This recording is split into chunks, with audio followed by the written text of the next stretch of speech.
حضرة المكرمين والمحترمين معاشر الفضلاء والكرماء والأعزاء أيها الحاضرين والحاضرات rahimani wa rahimakumullah.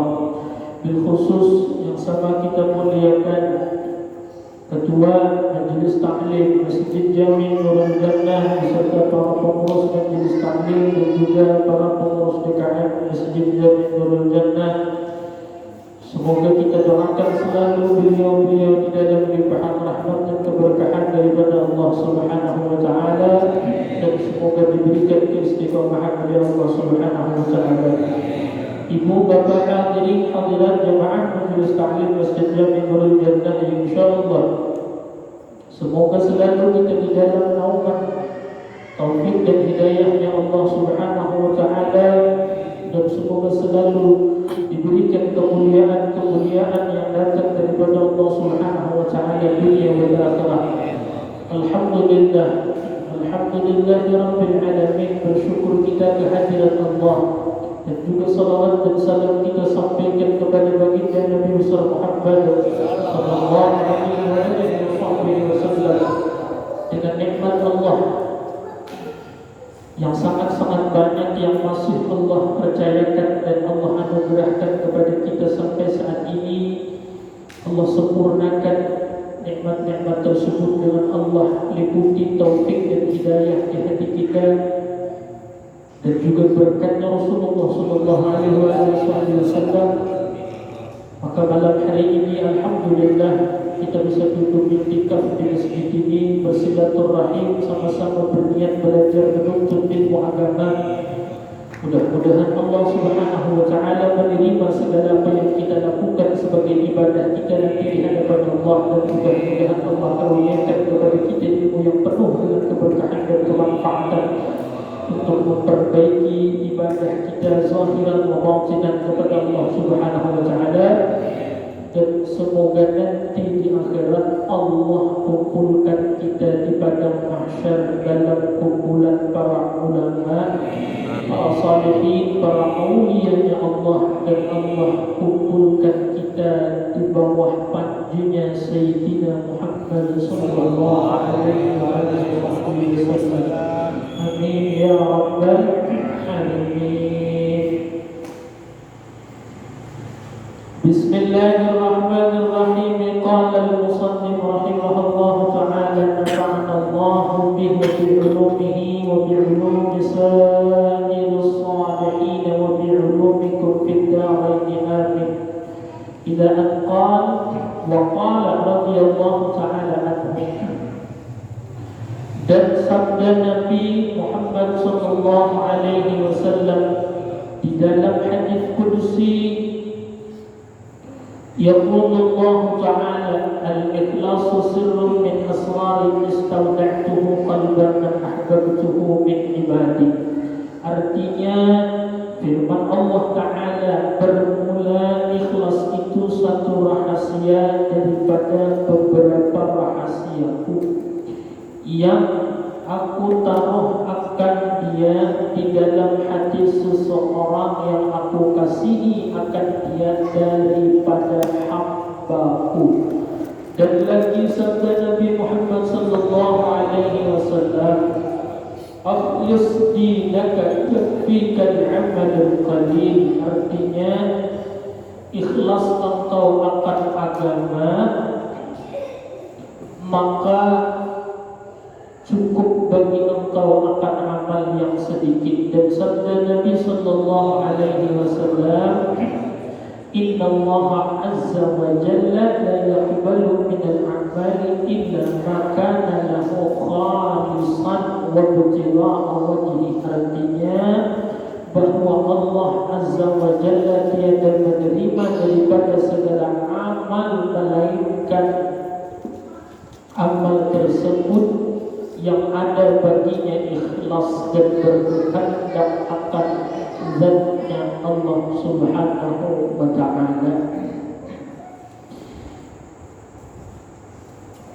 Masih lagi musannif atau pengarang kitab menjelaskan tentang dalil-dalil yang memerintahkan kepada kita agar di dalam beramal ibadah itu adalah disertai dengan ikhlas. Setelah ayat-ayat Al-Quran, maka kemudian musannif menyebutkan beberapa hadis dari hadis-hadisnya Nabi Muhammad SAW yang berkaitan tentang ikhlas. Di antaranya sabda Nabi Muhammad SAW di dalam hadis kursi, Allah berfirman. Apa kata Allah di dalam hadis kursi berfirman, al-ikhlasu sirrun min asrari istawda'tuhu qalban man ahbabtuhu min ibadi. Bermula ikhlas itu kata Allah adalah satu rahasia dari beberapa rahasiaku. Istawda'tuhu, aku letakkan dia ikhlas tadi maksudnya qalban, di hati man ahbabtuhu, siapa yang sudah aku cintai dia hamba maksudnya min ibadi, daripada hamba-hambaku. Jadi Allah menjelaskan satu, bahwa ikhlas itu rahasia Allah. Itu yang pertama dahulu. Lalu yang kedua, Allah menjelaskan bahwa ikhlas itu akan diberi oleh Allah di hati hambanya dengan syarat Allah sudah cinta kepada hamba tadi. Dengan kata lain, tidak akan bisa ikhlas seseorang di dalam amal dan ibadah terkecuali Allah sudah cinta kepada dia. Jadi syaratnya supaya bisa beramal ibadah ikhlas itu jadikan diri kita ini dicintai oleh Allah. Karena Allah tidak akan memberikan ikhlas terkecuali setelah Allah mencintai seseorang hamba. Bila Allah cinta kepada hamba tadi atau seorang hamba, maka di antara hadiah yang Allah beri dari beberapa hadiah yang istimewa, yaitu Allah beri hati hamba itu tadi beribadah ikhlas. Jadi ikhlas itu adalah pemberian Allah, tanda Allah cinta. Jadi mengetahui Allah cinta kepada seseorang hamba, maka cirinya, buktinya, kan setiap kali orang menyatakan cinta selalu menuntut kepada bukti. Dan mungkin kemudian berkata cinta, tapi nggak ada bukti apa-apa. Nah, Allah pun demikian. Bila Allah sudah mencintai seorang hamba, maka buktinya di antaranya Allah beri hamba tersebut di dalam hatinya ikhlas. Jadi bila orang ibadah sulit untuk ikhlas, artinya dia belum mendapatkan cintanya Allah, atau Allah belum mencintai orang tersebut. Supaya mudah paham, kita bagi dua dulu hadis ini pemahamannya. Yang pertama kita ambil bagian belakang, bahwa tanda cinta Allah kepada hamba Allah beri satu. Yang kedua yang kita bahas nanti, ikhlas itu rahasianya Allah. Itu dua dulu dari hadis ini. Allah memberi ikhlas kalau sudah cinta. Jadi tanda cinta Allah adalah Allah berikan di diri kita, mudah-mudahan nikmat ikhlas. Pertanyaannya, kemarin ikhlas dulu baru beramal atau beramal dulu baru ikhlas? Ikhlas dulu baru amal, apa amal dulu baru ikhlas? Inna ya'budullaha mukhlishin. Amal dulu, ibadah dulu, baru Ikhlas. ikhlas. Sementara Nabi mengatakan bila Allah cinta, Allah beri ikhlas. Kalau kemudian dia tidak beramal, beribadah, mungkinlah dapat ikhlas diberi Allah. Tidak akan bisa karena amalnya tidak ada. Jadi seakan-akan begini, bila Allah sudah cinta kepada seorang hamba, Allah beri hamba itu satu, mudah beramal. Yang kedua, Allah beri dalam beramal hamba itu ikhlas. Artinya bukan hanya ikhlas yang Allah beri bila Allah sudah cinta, karena gak mungkin ikhlas kalau amalnya gak ada. Nah, artinya kalau Allah memberi ikhlas satu paket dengan amal. Jadi bila Allah cinta, tanda Allah cinta kepada seseorang, Allah mudahkan hamba itu beribadah dan Allah berikan hamba itu dalam beribadah yang harus kita paham. Jadi bukti Allah mencintai seseorang itu bukan letaknya di hal-hal yang lain selain dari amal dan ikhlas. Tidak mesti kalau Allah mencintai seseorang, Allah jadikan orang itu orang kaya, tidak mesti. Tidak pasti kalau Allah sudah cinta kepada seseorang lalu Allah hidupkan hamba itu bebas dari masalah, gak pas. Kenapa? Karena bukan itu tanda Allah cinta. Kecuali misalnya tanda Allah cinta, Allah jadikan hamba itu harta yang banyak, Allah jadikan hamba itu orang kaya, itu tanda cinta Allah. Maka pasti setiap orang yang diberi kekayaan izin. Tapi enggak, ya kan? Tidak mesti tanda Allah cinta itu orang tersebut hidup gak ada masalah. Lalu apa bukti dan tanda cinta Allah kepada seseorang? Allah bila cinta, yang pertama hati orang tersebut ringan melakukan taat, itu bukti tanda Allah mencintai orang tersebut.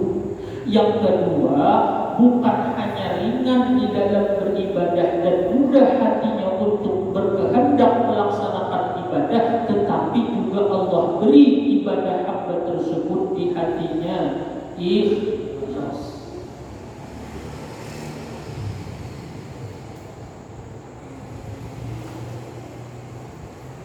Bila Allah cinta kepada seseorang, bisa saja Allah bikin orang itu masalahnya banyak, bisa. Karena tanda cinta Allah bukan orang itu dijadikan bebas dari masalah. Persoalannya kenapa kita mesti menyalahkan macam-macam sampai menyalahkan Allah ketika ikut banyak masalah? Padahal kata Allah, aku gak pernah ngomong bahwa di dalam kau hidup saat ini banyak persoalan, aku gak sayang kepada engkau, gak pernah. Ya kan? Ini hadis pun. Arti hadis kursi apa? Hadis kursi itu kemudian Allah yang berfirman, tapi langsung Allah ilhamkan kepada hati Rasulullah tanpa melalui malaikat. Kalau melalui malaikat Jibril namanya Al-Qur'an, sama-sama firman Allah. Nah, Allah dengan tegas menyatakan ikhlas itu istauda'tuhu qalban man ahbabtuhu min ibadi. Ikhlas akan aku beri bila aku ahbabtu. Itu fi'il madi, kan?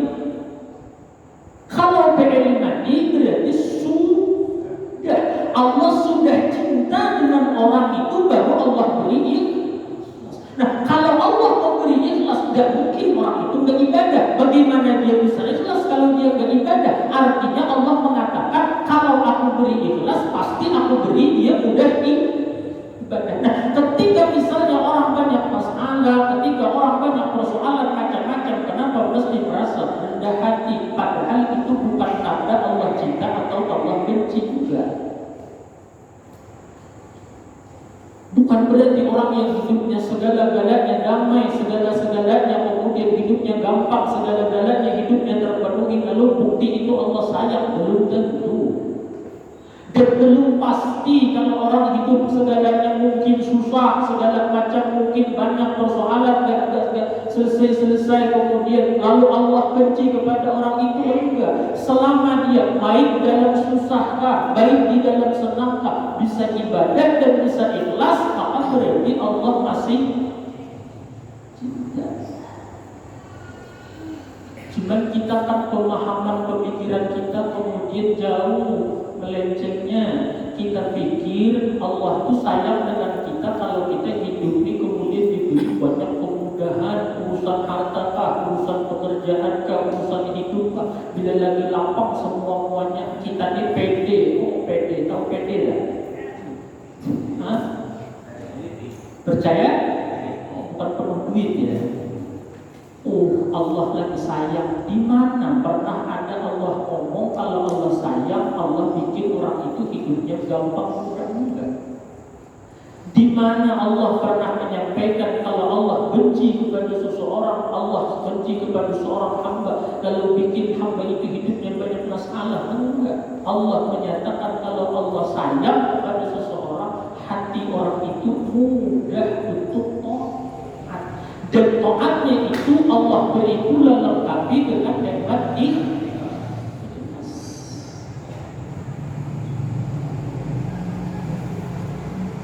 Apakah keadaan kita susah kah, senang kah, lagi banyak masalah kah, lagi banyak pikiran kah, lagi banyak persoalan yang harus dihadapi kah? Bila masih bisa ibadah dan ibadah itu bisa ikhlas, maka jangan khawatir. Itu menunjukkan Allah sayang lagi kepada kita. Kenapa mesti kemudian hati gelisah? Kenapa mesti kemudian hati galau? Kenapa? Allah pemilik langit dan bumi, penguasa dunia wal akhirat, masih menyatakan cinta. Tapi Pak Ustaz, orang-orang dah pada ini semua punya ini, punya ini, punya ini. Persoalannya bukan di situ letaknya. Persoalannya ada pada diri kita yang kita tuju itu memang cintanya Allah atau bukan, itu persoalannya. Bila memang yang kita tuju adalah cintanya Allah, selama Allah cinta kepada kita, kita peduli dengan orang lain. Kadang-kadang memang kita pun tidak yang kita cari adalah kemudian bagaimana orang lain menilai kita sama dengan mereka, kalau perlu bahkan bisa lebih baik. Itu yang kita cari. Akhirnya kita nggak mau hidup kalah dengan orang lain. Cukup misalnya aja, misalnya pikirkan coba baik-baik coba. Misalnya anggap aja ini semua lagi bujangan. Anggap ya. Anggap lagi semua bujangan. Misalnya. Lalu semua ini mengejar cinta seorang perempuan. Ya mungkin laki-laki kan mengejar cinta seorang perempuan. Sama. Ya, tujuannya sama. Si A mengejar cintanya perempuan itu, si B sama, si C sama. Tapi perempuannya ini menyatakan bahwa dia mencintai A. Ya, dia mencintai A, dia senang kepada A. Lalu padahal minta maaf ya, misalnya nih, B ini punya motor, yang C ngeri lagi punya mobil. A ini gak punya apa-apa, gak punya apa-apa. Dia motor mungkin punya tapi gak sebagus punya B. Mobil jauh lagi gak punya seperti punya C. Tapi kemudian si perempuan itu menyatakan aku senangnya sama A. Pertanyaan saya, kalau A ini waras akalnya, kira-kira dia peduli, takutlah kemudian, atau pedulilah dengan motor punyanya si B atau mobil punyanya C? Hah? Ini saingan ketiga kan? B punya motor, C punya mobil, A punya kaki. Artinya cuma kemudian yang diperhatikan perempuan itu minderlah. A ini melihat B pakai motor itu minder, saya tanya. Hah? Sudah lupa ya? Ya lupa ya masanya ya. Diulang lagi boleh ya. Mudah-mudahan istrinya gak ikut di atasnya. Peduli ya? Dengan bangganya A akan berkata, punya motor Hilux, silahkan punya mobil Hilux, tapi cinta perempuan itu sudah milikku. Waduh. Ini paham gak nih? Paham gak? Tapi tujuannya memang cintanya si perempuan. Sekarang begini Pak, Allah terang-terangan menyatakan aku cinta, kata Allah kepada hamba. Bila aku cinta, tandanya aku mudahkan hamba itu beribadat, dan aku beri hamba itu dalam ibadah itu nikmat ikhlas. Lalu alhamdulillah ala nikmatillah, diberi Allah kita ibadah alhamdulillah bisa.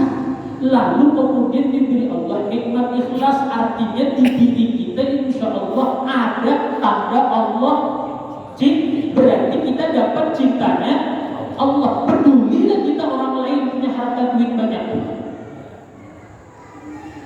Ayo jawab. Tapi kenapa kadang kita masih peduli? Berarti memang tujuan hidup kita ini belum bulat lagi mencari cintanya Allah. Makanya masih tengok kanan tengok kiri. Orang tuh kalau memang sudah benar tujuannya bulat, cinta Allah yang mencari dalam hidup ini, kemudian maka dia tak peduli yang lain yang merupakan bukti bukan Allah cinta, yang merupakan tidak ada hubungannya dengan cinta Allah. Dia tidak terlalu peduli. Yang dia peduli bagaimana caranya aku supaya mendapatkan cinta Allah. Paham tak maksudnya?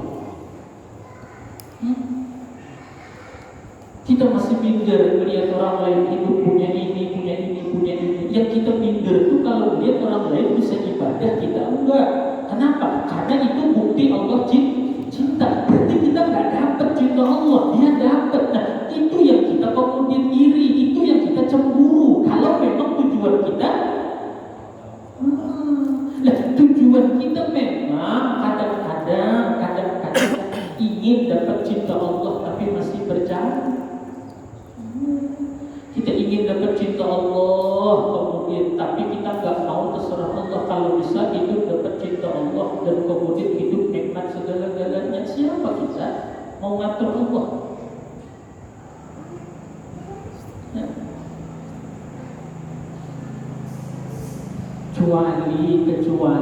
Kecuali dasar memang tujuan kita hidup ini kemudian menang saingan, bukan mendapatkan cinta perempuan itu terserah ya. Si B datang apel pakai motor, si C pakai mobil, lalu kita bilang saya tidak mau kalah. Berarti dia mencari cinta perempuan itu ingin menang saingan tujuannya. Padahal kemudian tuh perempuan menyatakan saya nggak peduli kamu pakai apa, pokoknya cinta saya sudah ke kamu, kata perempuan itu. Tapi si A ini sudah nyata dan perempuan itu menyatakan bahwa cintanya jatuh kepada dirinya. Cuma dia melihat B pakai motor, apelnya, C pakai mobil, saya nggak mau kalah, kali itu sepeda order lah. Berarti si A ini selain mencari cintanya si perempuan, tujuannya juga ada tujuan lagi, menang saingan. Lah, kayak itukah kita memperlakukan Allah?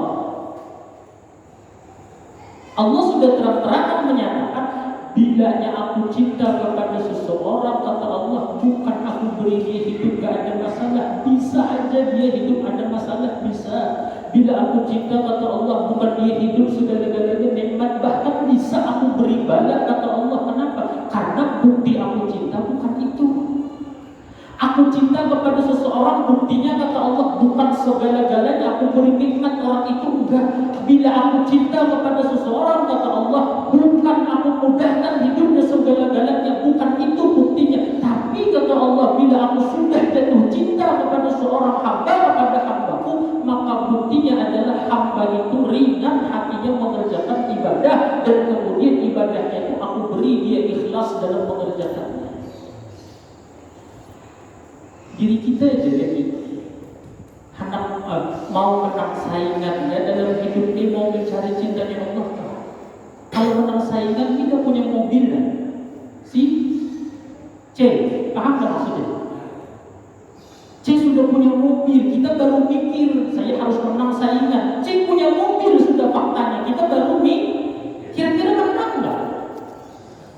Kita baru-baru mikir beli motor baru, orang sudah kemudian mobil terbaru. Sampai kapan kita bisa mengejar? Pertanyaannya coba. Kita baru pengen, paham nggak maksudnya? Paham nggak? Kita baru pengen punya HP baru, orang sudah di tangan HP yang ada kulkas sama ATM-nya deh.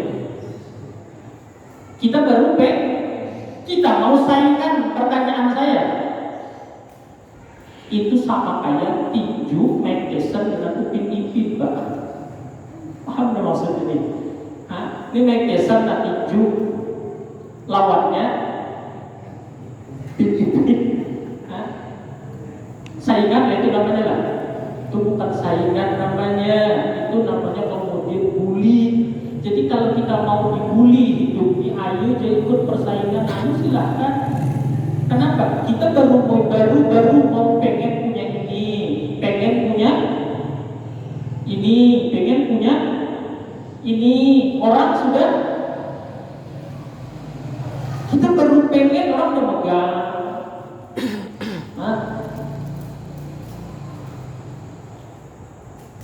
Kita baru pikir, menghayal-hayal, punya duit banyak. Orang sudah hitung sudah. Kita baru menghayal, orang sudah hitung. Ini Mike Tyson melawan Upin. Berarti kita nih Upin. Ya bapak-bapak jangan bawa saya, boleh itu. Berarti Upin ini bukan melawan tinju atau Mike Tyson, dibully. Kalau mau dibully hidup di dunia ini silahkan ikut saingan. Kalau nggak mau dibully, kenapa? Apa caranya? Ada. Jangan kau perlu ikut saingan. Bagaimana caranya tuh perempuan supaya jatuh cinta kepada kita? Pelet sih. Paham tuh maksudnya? Nah, cuma kita kadang-kadang tujuannya baca ke masjid rajin, alhamdulillah ibadah rajin, tapi masih ingin lagi nggak mau kalah saingan. Sementara kita ya Allah baru menghayal, orang yang punya semua sudah. Paham maksudnya? Tanya dalam hati kita masing-masing, apa tujuan hidup kita yang ingin ikut bersaing mencari cintanya Allah? Maka sering ngomong kita melakukan sesuatu mencari ridhonya Allah. Arti ridho Allah cinta. Kalau memang mencari cintanya Allah, nggak usah ikut bersaing, fokus kepada tujuan bagaimana supaya Allah cinta. Dan Allah sudah terang-terangan menyatakan bahwa cinta Allah itu cirinya Allah mudahkan hati orang tersebut untuk ibadah, dan Allah mudahkan dia untuk ikhlas. Yang paling sengsara ikut bersaing kalah, cinta Allah tak dapat. Ini paling susah, bersaing jadi Upin sampai abai dalam mencari cinta Allah. Artinya dunia gagal, ibadah gagal. Ini paling jelek manusia sudah.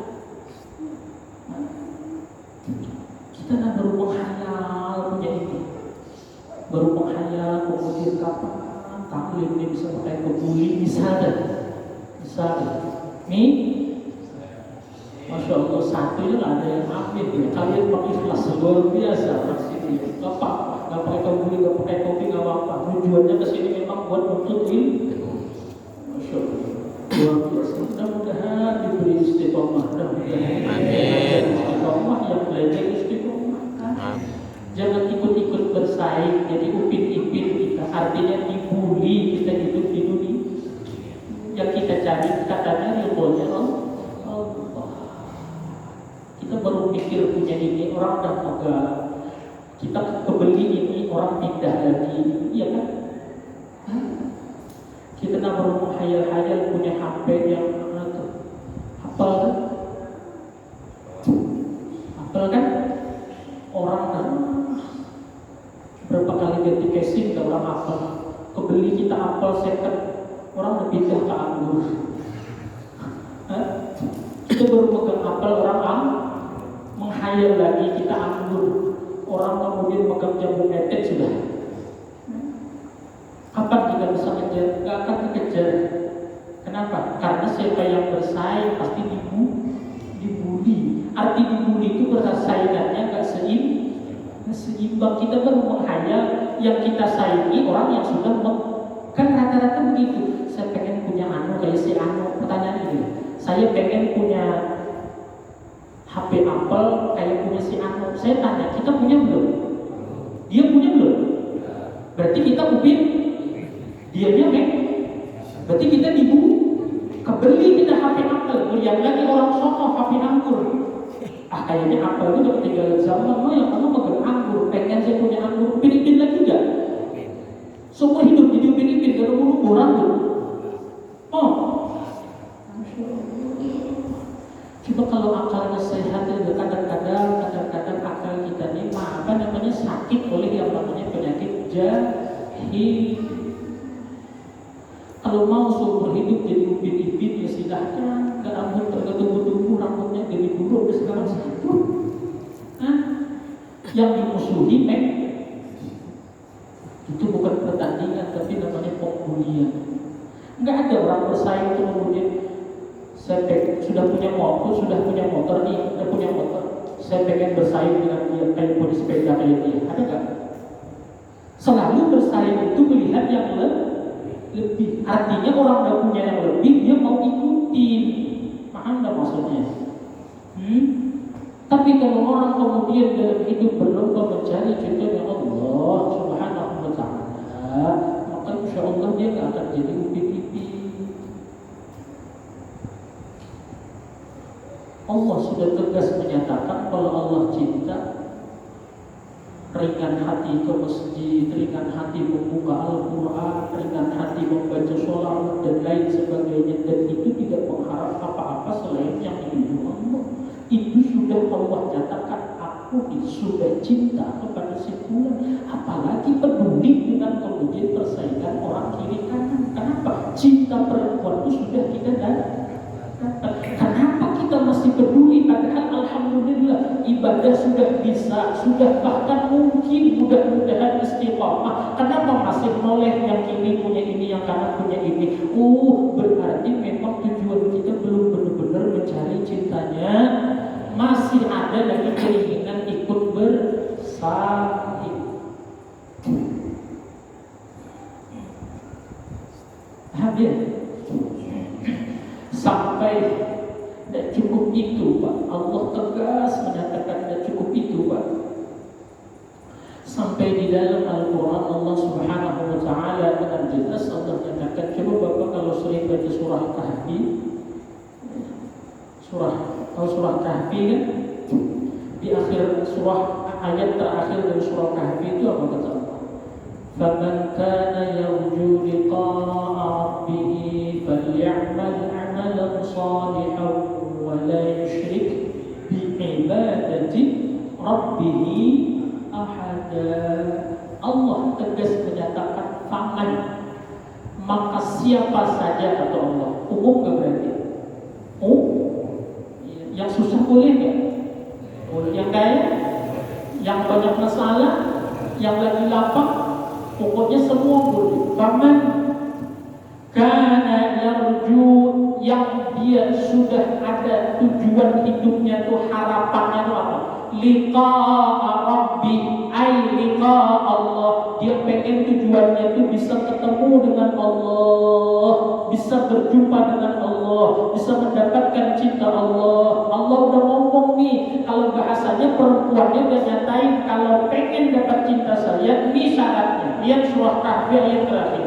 Faman kana yarju liqa'a Rabbi, siapa yang memang harapannya, angan-angannya, tujuannya kemudian liqa'a Rabbi, pengennya Allah semata-mata.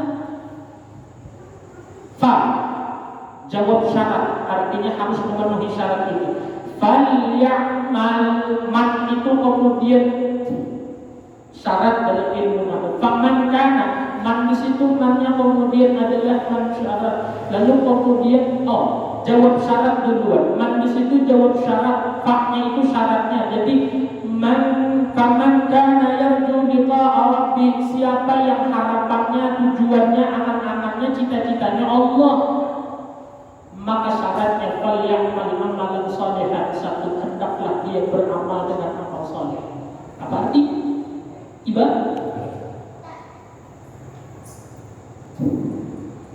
Kalau para ulama mentafsirkan ayat ini, amalan solehan itu yang dinamakan amal. Amal itu kan artinya perbuatan. Ya kan, ada amal soleh, ada amal toleh. Kalau amal soleh itu amal baik, kalau amal toleh amal buruk. Ya, ada hasanat, ada sayyi'at. Nah, amalan solehan, maka kata Allah amalnya amal soleh, jangan amal toleh. Amal yang jelek jangan amal soleh. Amal soleh itu apa syaratnya? Dikatakan satu amal, satu perbuatan itu perbuatan yang soleh, kata para ulama adalah kalau mengikuti Rasul Sallallahu Alaihi Wasallam. Ya, jadi misalnya begini, faman kana yarju liqa'a rabbih, siapa yang tujuannya inginnya semata-mata Allah, falyamal amalan salihan, maka ikuti kekasihku Muhammad, kata Allah. Seakan-akan Allah gitu. Ya. Artinya amal soleh, dikatakan amal soleh itu tadi kemudian adalah perbuatan yang perbuatan itu mencontoh mengikut kepada kita. Sholat belum tentu jadi amal soleh kalau sholat kita nggak ngikut bagaimana Rasulullah sholat, ya kan? Kita baca Al-Quran belum tentu bacaan Al-Quran kita bernilai ibadah. Kenapa belum tentu? Kalau baca Al-Quran kita tidak mengikuti, tidak mencontoh apa yang sudah disampaikan oleh Rasulullah. Kita makan dan lain sebagainya, kita semua. Makanya Rasulullah itu uswatun, dan Nabi pernah kemudian menjalani hidup semua keadaan. Nabi raja bukan? Raja. Tapi Nabi hidup sederhana. Sederhana. Nabi pernah gagal. Pernah. Nabi pernah jadi suami.